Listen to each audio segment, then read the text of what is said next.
This person writes, what are signs that a hangout has turned into a date?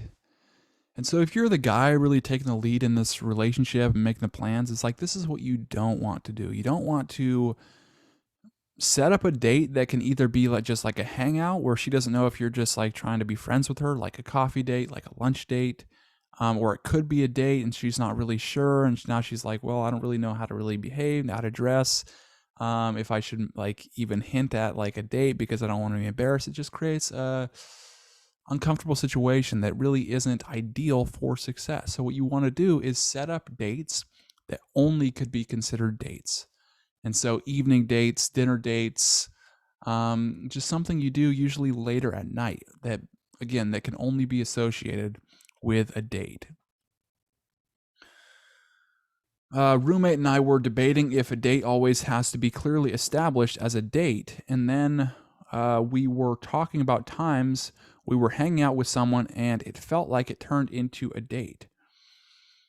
Again, I would restate that it is very important for the guy to really set up a date and communicate that up front, because it's like, well, also if he just basically beats around the bush on these coffee lunch dates, she's not really sure if he's into him, meaning she's not really sure that he is really taking the lead in a way that it's like communicating a dating atmosphere.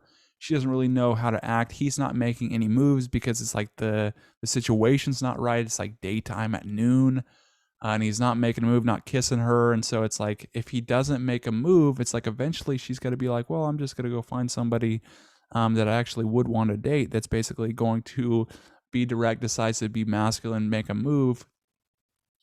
Because it's like a lot of excitement drops if there's no action being taken as far as like kissing and holding hands even, or sex or whatever it is, you know.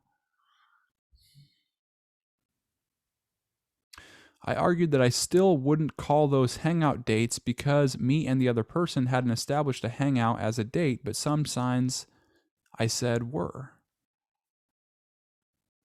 She has these bullet points, sudden feeling of confusion. And so you want to be certain. So you want to be conveyed as certain and knowing what you want, not being conveyed as like, well, does this guy actually know what he wants?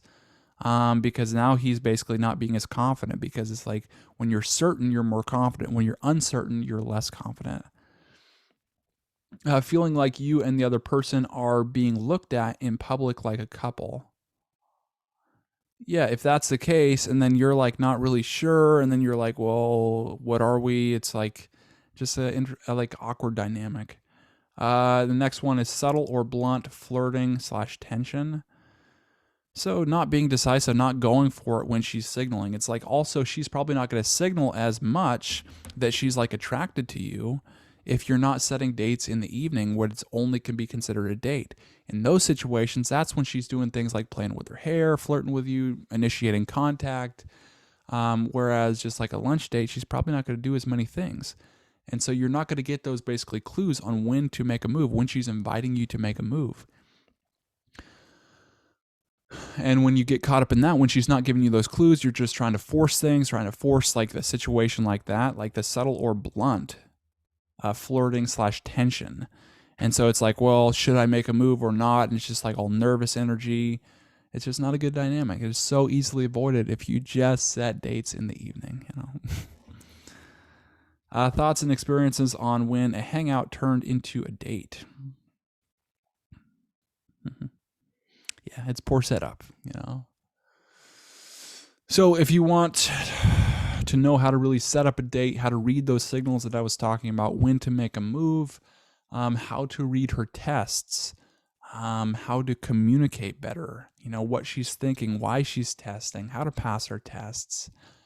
Then in the description below, you can get those products right there. Fundamentals is free to download, and then the other ones are paid.